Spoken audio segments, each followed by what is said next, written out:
اب دیکھیں، آپ نے جب اپنی بات کی کہ آپ نے مجھے فرمائش کی تھی اور یہ کلام تو یہ ایک انفرادی کلام کی فرمائش تھی. اب میں ایک دو چار بندوں کے لیے اتنے جو سینکڑوں لوگ بیٹھے ہوئے ہیں، ان کے ذوق کا خون کیسے کروں؟ ان لوگوں کو کیسے میں مایوس کروں؟ اس لیے محفل کے حساب سے پڑھنا ہوتا ہے. ویسے ایک بات بتاؤں، شیر کو اگر آپ باندھ دیں گے نا تو بس شیر نہیں رہے گا. شیر کو اگر دیکھنا ہے نا تو اس کو چھوڑ کے دیکھیں. ماشاءاللہ. تو کبھی ایسا ہوتا ہے دوست صاحب آپ مجھے فرمائش کر دیتے ہیں تو میں کہتا ہوں یہ بس آپ نے مجھے باندھ دیا، اب میں کیا کروں؟ آپ مجھے چھوڑ کے دیکھیں. تو میں کہتے نہیں، چھوڑ دیا.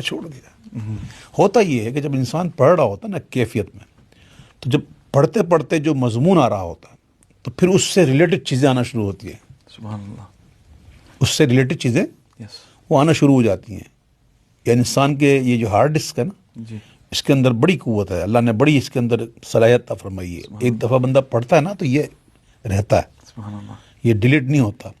یہ کسی نہ کسی مقام پر جب ہم سرچ کرتے ہیں نا کہیں نہ کہیں یہ بات گھوم کے آ جاتی ہے، اس کے ایک لنک آ جاتا ہے اس کا. سبحان اللہ. تو پڑھتے پڑھتے جب بندہ کوئی مضمون پڑھ رہا ہے تو اس سے متعلق کئی چیزیں آ جاتی ہیں تو بندہ فوراً اس کی طرف ڈائیورٹ ہوتا ہے. وہ کب ہوگا؟ جب آپ آزاد ہوں گے. جب آپ کو باندھ دیا نا اس کے بعد مجھے یہی پڑھنا ہے تو پھر وہ نہیں ہوگا.